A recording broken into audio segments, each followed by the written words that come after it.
그 땅에 기근이 들었으므로 아브람이 애굽에 거류하려고 그리로 내려갔으니 이는 그 땅에 기근이 심하였음이라. 그가 애굽에 가까이 이르렀을 때에 그의 아내 사레에게 말하되 내가 알기에 그대는 아리따운 여인이라. 애굽 사람이 그대를 볼 때에 이르기를 이는 그의 아내라 하여 나는 죽이고 그대는 살리리니 원하건대 그대는 나의 누이라 하라. 그러면 내가 그대로 말미암아 안전하고 내 목숨이 그대로 말미암아 보존되리라 하니라. 아멘. 오늘 말씀의 제목은 위기를 만날 때입니다. 많은 사람들이 신앙생활을 하면서 한 번쯤은 이런 생각을 했을 것 같습니다.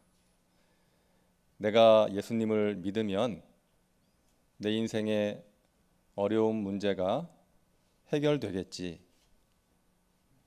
이런 기대를 가지고 신앙생활을 하는데 여전히 삶이 힘들고 피곤해서 마음에 어떤 신앙의 회의가 찾아올 때가 있습니다. 열심히 신앙생활을 하고 예배를 게을리하지 않고 봉사도 열심히 하는데 삶의 어려운 문제가 계속되어서 낙심에 빠질 때도 있습니다. 왜 예수님을 믿는 나에게 이런 어려운 일이 생기는 것일까? 이런 마음이 드는 것이죠. 자, 오늘 본문에 나오는 아브라함도 그런 생각을 했을 것 같습니다. 자, 첫째로 우리가 인도하신 땅에서 만난 위기를 함께 생각해 보고자 하는데요. 오늘 본문은 이렇게 시작을 합니다. 창세기 12장 10절. 그 땅에 기근이 들었으므로. 여러분, 그 땅은 어떤 땅입니까? 하나님께서 약속하시고 인도하신 땅이에요. 어려운 과정을 지나서 마침내 들어간 땅입니다. 그 땅에 들어갔을 때 아브라함에게 이런 기대가 있었을 것 같아요. 하나님께서 자신에게 주신 약속을 생각하면서 이 땅에서 잘 살아보자. 큰 민족을 이루고 축복의 통로로 멋지게 살아보자. 이런 기대를 가졌는데 그 땅에 기근이 있는 것입니다. 여러분, 당시의 기근은 죽느냐 사느냐의 문제였어요. 큰 문제였습니다. 아마 성경에 기록되어 있지는 않지만 아브라함은 당황했을 거예요. 받아들이기 힘들었을 것입니다. 왜냐하면 하나님께서 약속하신 땅이요, 하나님께서 인도하신 땅이었기 때문입니다. 약속의 땅에 들어와서 하나님께 감격의 제단을 쌓고 예배를 드렸는데 기근이 찾아온 거예요. 자, 우리가 이 장면을 보면서 알 수 있는 사실이 있지 않습니까? 하나님의 자녀에게도 위기가 찾아온다는 거예요. 우리가 하나님의 말씀을 따라 살아갈 때에도 문제를 만날 수 있다는 것입니다. 저는 하나님의 인도하심으로 터키에 가가지고 7년 동안 이제 사역을 했는데 하나님께서 인도하셨지만 그 땅에서의 삶과 사역이 참 외롭고 힘들 때가 많이 있었어요. 지금도 마찬가지죠. 몸과 마음이 힘들고 공고해질 때가 있다는 것입니다. 그런데 그럴 때에 왜 이렇게 힘들지? 이러면 더 힘들어져요. 이런 마음을 가져야 되는 거예요. 당연히 힘들지. 힘든 게 당연하지. 인생이 힘들고 목회가 힘든 것이지. 그러니까 하나님 더 의지해야지. 이러면 마음이 편해지고 쉬워지더라고요. 어떤 목사님이 암에 걸리셨습니다. 암에 걸리고 나서 이 목사님에게 처음 찾아온 생각이 왜 하필 나지? 이런 생각이었대요. 왜 하나님의 종으로 열심히 사역하고 있는 나에게 암이 찾아온 것이지? 근데 얼마 가지 않아서 마음이 달라지더래요. 왜 너는 안 돼? 너는 뭐 특별해? 누구든지 암에 걸릴 수 있는 것이지. 이런 생각을 가지니까 훨씬 마음이 편해지고 그 암을 대하는 태도가 달라지더라는 거예요. 하나님을 더욱더 의지하면서 이겨내야지. 나라고 뭐 특별한 사람이 아니잖아. 누구나 암에 걸릴 수 있지. 이런 생각을 가졌다는 거예요. 여러분 그렇습니다. 믿는 사람이든 믿지 않는 사람이든 누구나 암에 걸릴 수 있고요. 누구나 위기를 만날 수 있다는 것이죠. 우리는 인정해야 됩니다. 나에게도 위기가 올 수 있다. 모든 사람이 위기를 만난다. 중요한 것은 위기를 만날 때 어떻게 반응하느냐 하는 것입니다. 어떻게 반응하느냐. 믿음의 사람은 이게 다른 거예요. 믿지 않는 사람과 믿는 사람의 차이는 위기를 만날 때 어떻게 반응하는가. 여기서 달라지는 것입니다.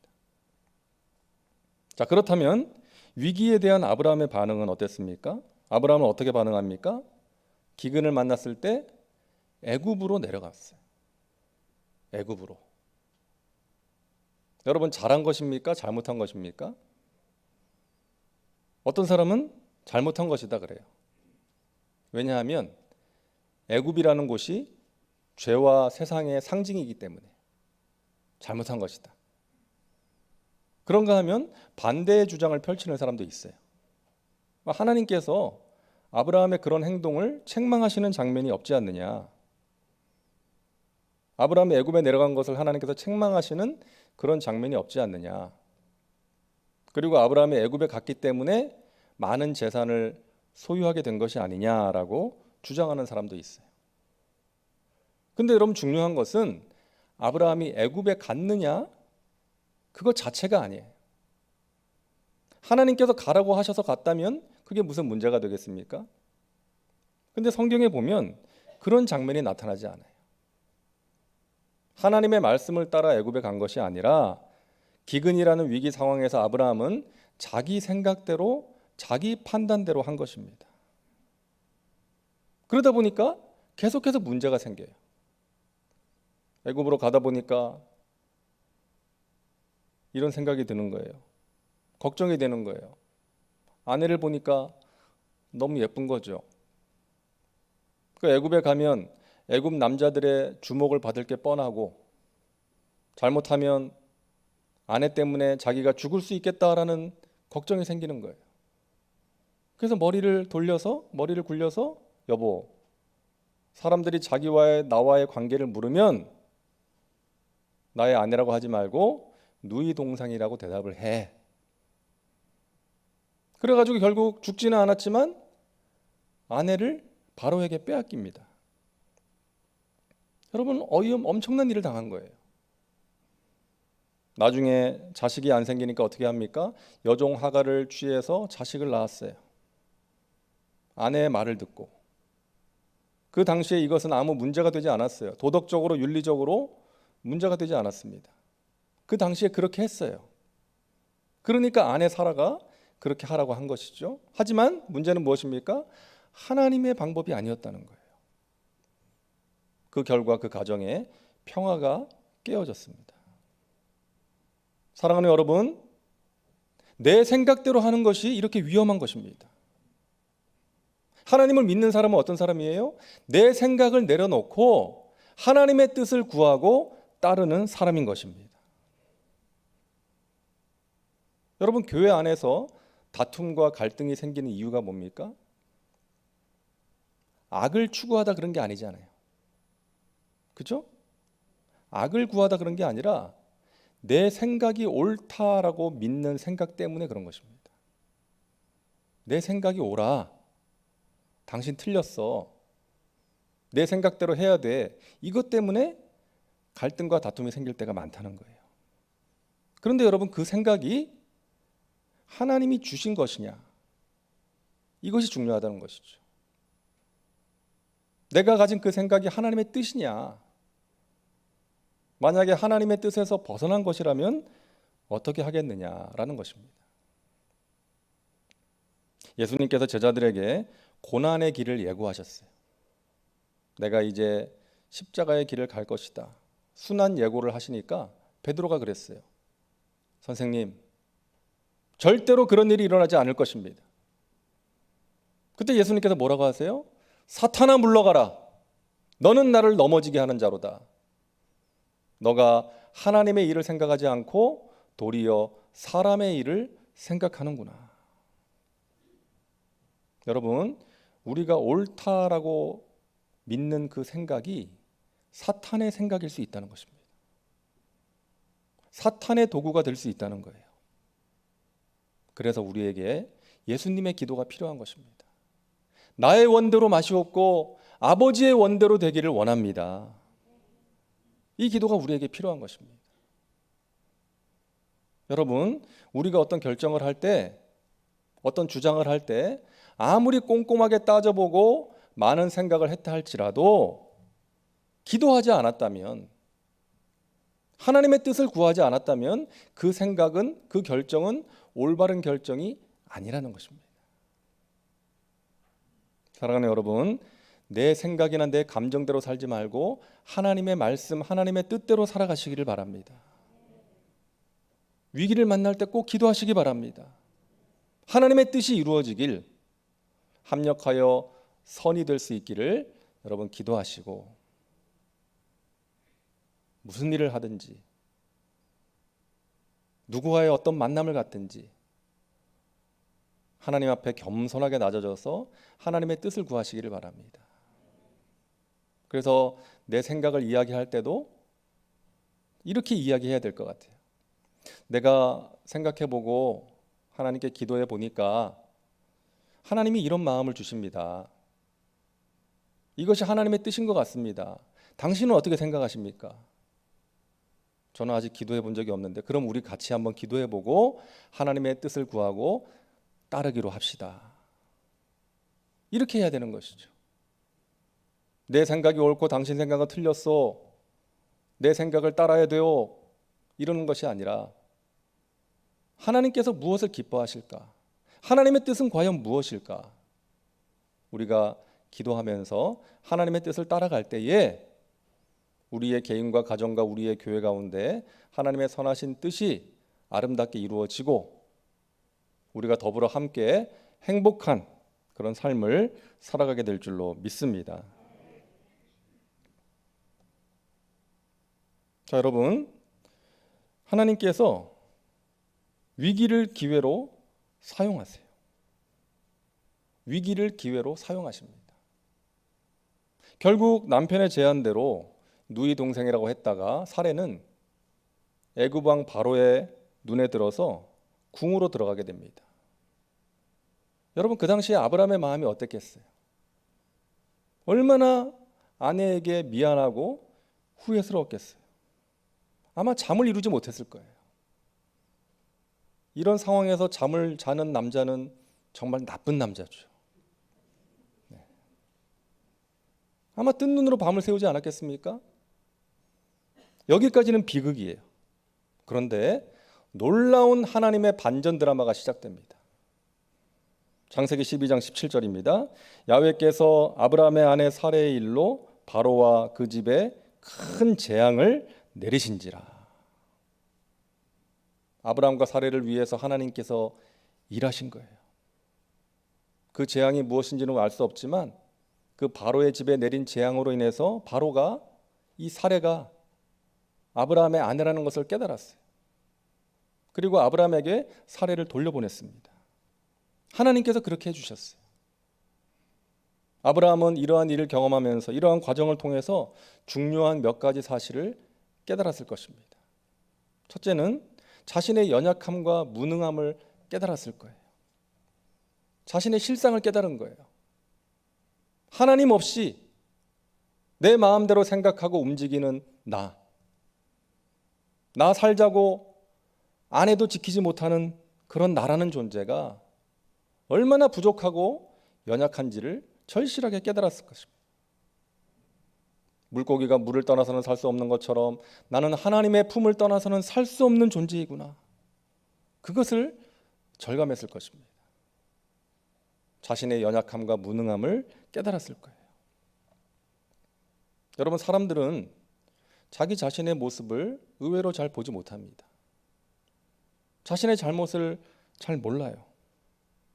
자신의 문제가 무엇이고 자신의 연약함이 무엇인지를 모르면서 살아간다는 거예요.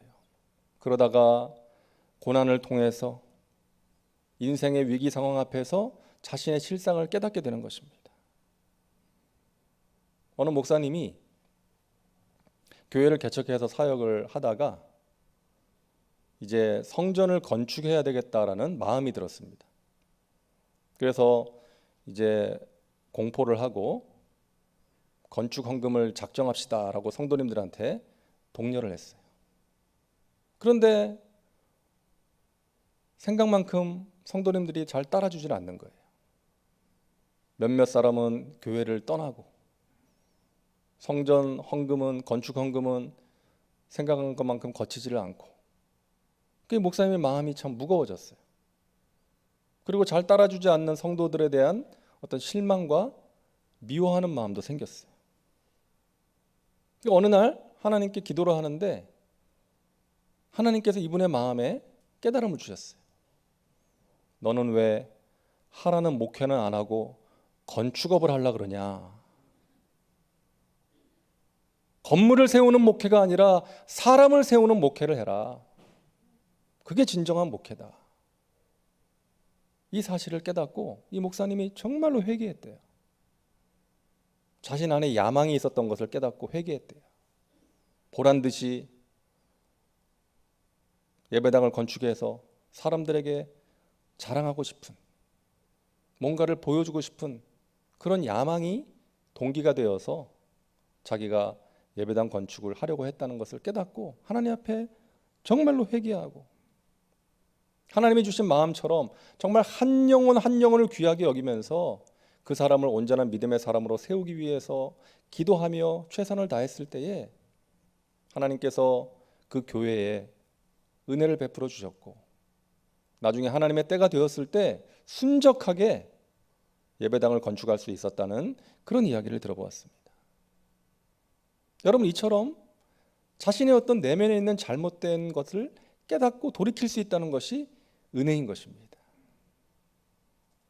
우리 안에 있는 잘못된 모습을 깨닫고 돌이킬 때, 하나님 앞에 회개할 때 하나님께서는 우리의 어떤 삶의 문제도 함께 해결해 주시고 우리를 새롭게 해주심으로 우리의 가정과 우리의 주위의 사람들도 새롭게 해주시는 그런 은혜를 체험할 수가 있는 것입니다.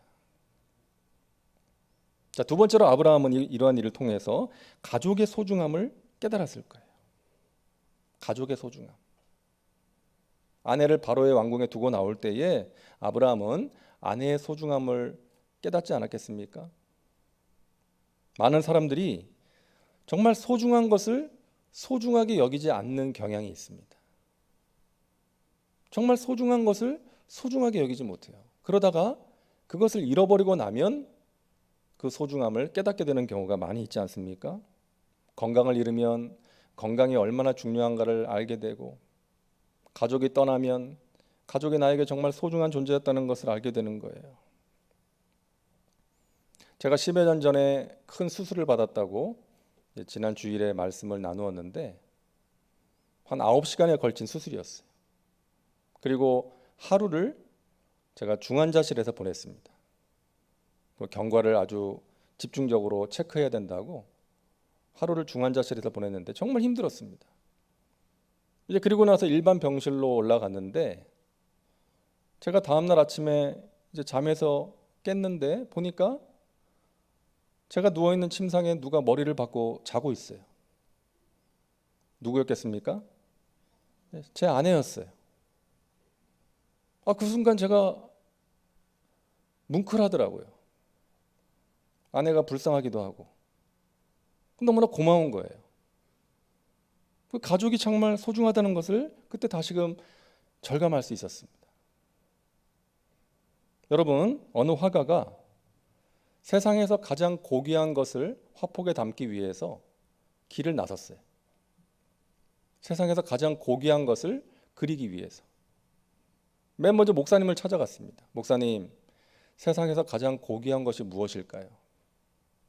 목사님이 대답합니다. 믿음이지요. 믿음. 또 길을 가는데 휴가 나온 군인을 만났어요. 같은 질문을 했을 때 군인은 대답합니다. 평화지요. 평화입니다. 또 조금 가는데 이제 결혼을 하고 신혼여행을 떠나는 부부를 만난 거예요. 물었을 때 대답합니다. 사랑이지요. 세상에서 가장 고귀한 것은 사랑 아니겠습니까? 이 화가가 고민이 되는 거예요. 믿음도 중요하고 평화도 중요하고 사랑도 소중한 거죠. 이 세 가지를 한꺼번에 화폭에 담을 수는 없을까? 고민하면서 소재를 구하고 돌아다니는데 구하지를 못했어요. 지친 몸을 이끌고 집으로 돌아오는데 이제 문을 열고 들어가는데 아이들이 아빠 그러면서 달려오는 거예요. 그 아이들의 눈망울에서 믿음을 보게 됩니다.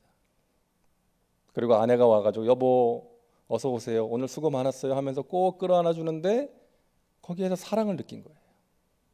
그 순간에 마음에 평화가 임하는 것을 느낄 수가 있었습니다. 그래서 세상에서 가장 고귀한 가정의 모습을 화폭에 담았다는 그런 이야기를 들었습니다. 여러분, 하나님께서 우리에게 주신 신적 기관이 두 가지가 있습니다. 가정과 교회입니다. 이 땅에서 하나님의 나라를 경험하라고 우리에게 주신 선물이 가정과 교회인 것입니다.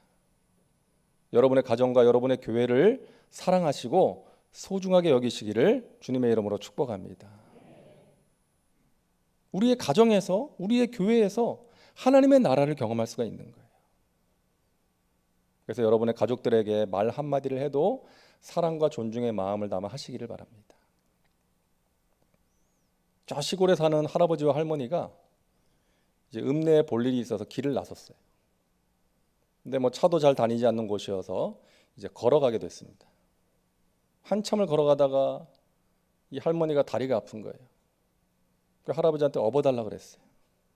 영감 나 좀 업어줘. 이 할아버지가 갑자기 짜증이 확 밀려오는데 가정의 평화를 위해서 어쩔 수 없이 할머니를 업었어요. 근데 이 할머니가 미안하잖아요. 그 할아버지한테 그랬답니다. 영감 나 무겁지 그랬대요. 그때 이 할아버지가 아니야 안 무거워 그랬어야 되는데 무겁지. 당연히 무겁지. 머리는 돌이지. 얼굴엔 철판 깔았지. 간땡이는 부었지. 정말 무겁다 그랬대요.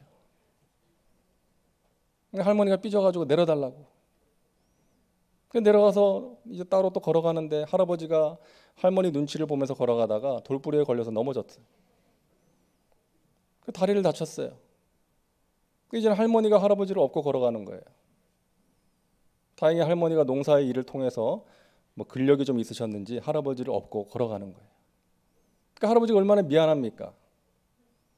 그러니까 한마디를 하긴 해야겠는데 좀 전에 자기가 했던 말이 있기 때문에 이제 머리를 써가지고 반대로 얘기했대요. 여보 나 가볍지 그랬대요. 그때 할머니가 그랬대요. 가벼워. 머리는 텅 비었지. 입은 싸지. 허파엔 바람만 잔뜩 들었지. 너무 가볍다 그랬대요. 좀 조는 분이 계셔서 싱거운 소리를 했습니다. 여러분 우리가 말 한마디를 해도 상대방이 들었을 때 마음 상하지 않는 기왕이면 기분 좋은 말을 해줘야 된다는 것이죠. 칭찬하는 말, 격려의 말, 세워주는 말, 덕을 끼치는 말, 은혜를 전하는 말 여러분 많이 하면서 살아가시기를 바랍니다. 아브라함은 이런 과정을 통해서 세 번째로 하나님의 사랑과 능력을 깨달았을 거예요. 하나님이 어떤 분이신지를 알게 되었을 거예요. 내가 불순종할 때도 나를 도와주시는 하나님. 내가 하나님의 뜻을 구하지 않고 내 마음대로 움직이고 내 판단대로 움직여서 실수할 때에도 나를 도와주시고 구원하신 그 하나님, 그 하나님을 만나고 감사했을 것입니다. 하나님 감사합니다. 이렇게 못난 저를 끝까지 사랑해 주시고 도와주시고 합력하여 선을 이루어 주시니 감사합니다. 이제 다시는 하나님 떠나 살지 않겠습니다. 내 마음대로 하지 않겠습니다. 하나님의 뜻대로 살아가겠습니다. 여러분, 하나님께서 우리를 사랑하십니다. 하나님께서 우리 여의도 순복음 송파교회를 사랑하십니다. 그분은 성실하게 지금도 우리를 위해서 일하고 계신 줄로 믿습니다. 우리는 그분의 섭리 가운데 있는 그분의 자녀들입니다. 그 하나님의 사랑은 한순간도 변한 적이 없으세요. 우리가 느끼든 느끼지 못하든 하나님께서는 변함없이 우리를 사랑하시고 지켜주시고 도와주시고 인도하고 계심을 믿으시기를 바랍니다. 어느 병실에 걸린 시가 있습니다. 어느 병실에 걸린 시. 주님, 때때로 병들게 하심을 감사합니다. 인간의 약함을 깨닫게 해주시기 때문입니다. 가끔 고독의 수렁에 내던져 주심도 감사합니다. 그것은 주님과 가까워지는 기회입니다. 일이 계획대로 안 되게 틀어주심도 감사합니다. 그래서 나의 교만이 반성될 수 있습니다. 아들, 딸이 걱정거리가 되게 하시고 부모와 동기가 짐으로 느껴질 때도 있게 하심을 감사합니다. 그래서 인간된 보람을 깨닫기 때문입니다. 먹고 사는데 힘겹게 하심을 감사합니다. 눈물로써 빵을 먹는 심정을 이해할 수 있기 때문입니다. 불의와 허위가 득세하는 시대에 태어난 것도 감사합니다. 하나님의 의가 분명히 드러나기 때문입니다. 땀과 고생의 잔을 맛보게 하심을 감사합니다. 그래서 주님의 사랑을 깨닫기 때문입니다. 주님, 감사할 수 있는 마음을 주심을 감사합니다. 사랑하는 여러분, 여러 가지 문제들로 힘드실 때가 있을 것입니다. 하지만 그 문제가 우리를 강하게 할 것입니다. 그 문제를 통해서 우리가 더욱더 성숙하게 될 것입니다. 귀한 것을 깨닫게 될 것입니다. 여러분, 문제 속에서 여러분을 향한 하나님의 뜻을 발견하시고 하나님을 더욱더 가까이 하시고 의지하시고 기도하심으로 하나님께서 행하시는 크고 비밀한 일을 체험하시고 일을 행하시고 마침내 성취하시는 하나님께 큰 영광 돌리며 하루하루 승리의 삶을 살아가시기를 주님의 이름으로 축원합니다. 기도합니다. 하나님, 감사합니다. 오늘도 저희들을 주님 앞에 불러주시고 주님을 예배하게 하시니 감사합니다. 우리가 하나님을 믿는 하나님의 자녀로 살아가지만 인생의 이런저런 문제를 만날 때 마음이 힘들고 낙심이 될 때가 있습니다.